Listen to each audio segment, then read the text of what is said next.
Glories of Guru's aspect, astrologer Aditya Guruji. Everyone is aware of the classification of friendship and rivalry amongst the planets and that Shukra is a deadly enemy of Guru. Guru also considers Buddha to be his rival, but only next to Shukra, as Guru has a soft corner for Shani, the friend of Shukra and Buddha. Guru is not an enemy of Shani. Similarly, amongst Rahu and Ketu, Guru prefers Ketu and their association gives rise to good financial wealth and also Gala Yoga, a special combination. Ketu is liked by Guru, as his association does not weaken the Guru. But, Rahu is not considered to be his friend, as when Guru is associated with Rahu would lose his strength based on the proximity and the house in which they can join. To put it differently, Guru, who would beneficiate anyone who gets associated with him, would simply lose all his strength while sanctifying Rahu.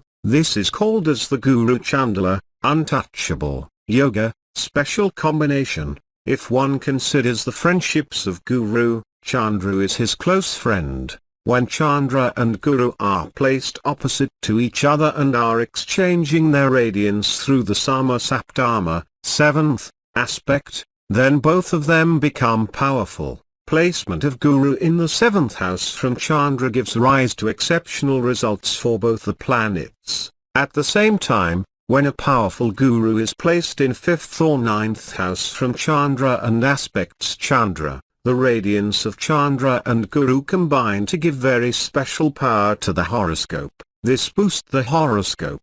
Guru aspecting the moon sign is hence said to protect and sanctify to the horoscope.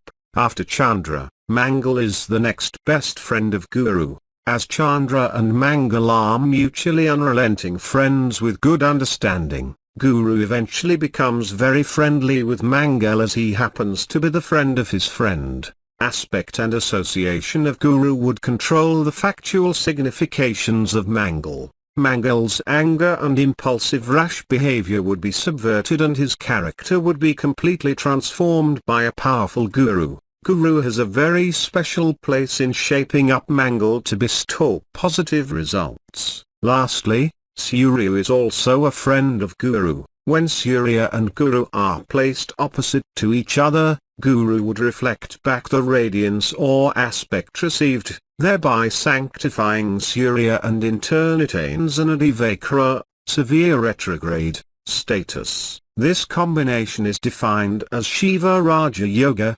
beneficial combination, which is capable of bestowing leadership. Also, Guru placed in 5th or 9th houses from Surya and aspecting it, can nullify the weaknesses of Surya. If we would like to make an analysis of the benefits gifted by Guru for each ascendant, to the ascendants of Meshur and Vrishchik belonging to Mangal, he would be a benefic being the Bhajyadipati, Lord of House of Fortune, or the Lord of 9th House, and as the Purvapunyadipati, Lord of House of Inherited Virtues, or the Lord of the 5th House, and would bestow favorable results during his Dasa, major period. To these ascendants his placement in Kendra or Kona house as the owner or in exaltation or in a friendly disposition would be beneficial. To the ascendants of houses owned by Chandra and Surya, being the Bhajyadipati, Lord of House of Fortune, or the Lord of 9th House for Kataka, and as the Purvapunyadipati, Lord of House of Inherited Virtues, or the Lord of the 5th House for Sima, Guru would be a functional benefic to all the 4 ascendants as mentioned above, even if he is weak or is placed in debilitation or placed in an inimical house. He would not give unfavorable results to a certain extent. Whatever be his status, he would try to save the native from the adversities, at the same time as the ascendants owned by him, Danu and Meena, are dual in nature, and since the owner of dual house getting strengthened by occupying the Kendra or Kona houses is not known to give good results, to the Meena ascendants, his exaltation does not give very beneficial results. Instead his placement in Vrishchik, 9th house, with aspect on the ascendant is a more favorable disposition, as his exaltation would be in the evil 8th house for his another ascendant, Danu. His placement at that house is beneficial. His placement in a very friendly 9th house, Sima, or another friendly 5th house, Meshor, and aspecting the ascendant would bestow spectacular benefits to both the above ascendants. His occupying angular houses do not ensure favorable results. In general, natural benefics like Guru, getting strengthened in a Kendra house does not assert good results. At certain circumstances, this can manifest as a Kendradipathiya dosha, unfavorable effects due to ownership of angular houses, and would give negative results. As told by our sages, Guru being the principal natural benefic, his placement in any of the Trikona houses, 5th or 9th, in any horoscope would add immense value to the horoscope, even if Guru is in weak disposition while occupying these houses, he would still not give adverse results. In a horoscope with Raja Yoga, beneficial combination equivalent to making of a king, natural benefics occupy the Kona houses, while the natural malefics take up the Kendra positions. Why this trinal arrangement is stressed for Guru in particular is because when Guru is placed in the 5th or 9th house, he would aspect the ascendant. When the ascendant or its lord is weakened, mere aspect of Guru alone is sufficient to lift up the horoscope. That too if Guru is powerfully placed in the 5th or 9th houses, it should either be the ascendants of his friends or his own house, Danu or Meena. Hence when his friends, Surya, Chandra or Mangal get weakened as ascendant lords, Guru posited in the 5th and 9th houses will nullify their weakness by aspecting the ascendant. Examples can be cited with Guru's placement in his own 5th house for a Sima ascendant with a debilitated Surya, or Guru placed in his own 9th house for a Meshor ascendant with Mangal in debilitation in the 4th house, or placed in his own evil 8th house with an aspect on the ascendants respectively, and reversing their weaknesses and converting them to very powerful horoscopes.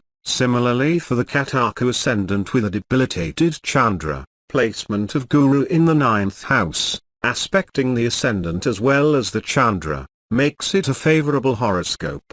Chandra would attain the necessary strength to steer his ascendant, but the aspecting Guru should be powerful without being in Grahana, eclipsed, with Rahu or Ashamana, combust, with Surya or associated with Shani. Only when Guru is powerful will his aspect also have strength. If he is weakened, the positive effects of the aspect will reduce. Under some circumstances, if Guru is totally ruined, he would be devoid of any aspectual effect. While assessing the aspect of Guru in any horoscope, it is necessary to judge the quantum and strength of the aspect. For example, Guru in combustion or placed in close proximity to Rahu does not have any aspectual strength. Under these circumstances, if it is presumed superficially that Rahu's aspect on the dosha, unfavorable combination, is obliterating the evil effects, it is at these situations when our predictions would fail miserably. Would Rahu's aspect yield crores of benefits to all ascendants? As I keep repeating frequently, some nuances in Vedic astrology are packaged by sages in a way that they gradually get unfolded and understood with your gaining experience. One amongst that is the aspect of Guru. The concept that Guru's aspect yields crores of benefits is always equally confusing to a casual reader or a newcomer to the realm of astrology. Some would complicate themselves and others by professing that Guru's aspect is equally special and beneficial to all ascendants. To the beginners, astrology would play a game of hide and seek and would not be comprehensible. But as one gets to understand, it would follow like a tamed cow. How and when will one be able to crack would depend on the status of Buddha in the horoscope along with the blessings of the Almighty.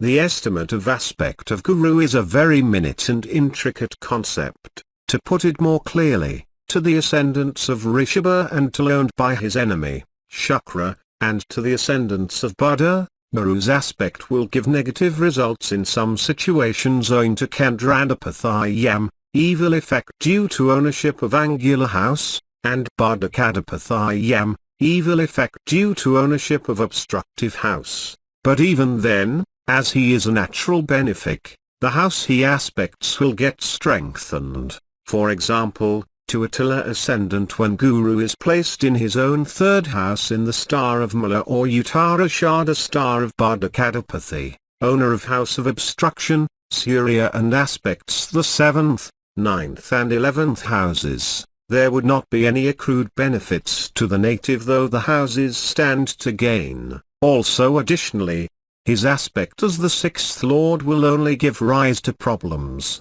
Under these circumstances, depending on the status of Mangal and the 7th house, there may be no promise of marriage, or if married, he would not be leading a happy life with his wife.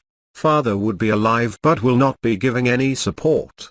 Elder brother and sisters would exist but they will also not be of any help. Astrology is a set multiple calculations involving rules and exceptions. Other than the basic tenements, there is nothing that cannot be altered. The expertise of an astrologer lies in being able to judge these aspects very precisely.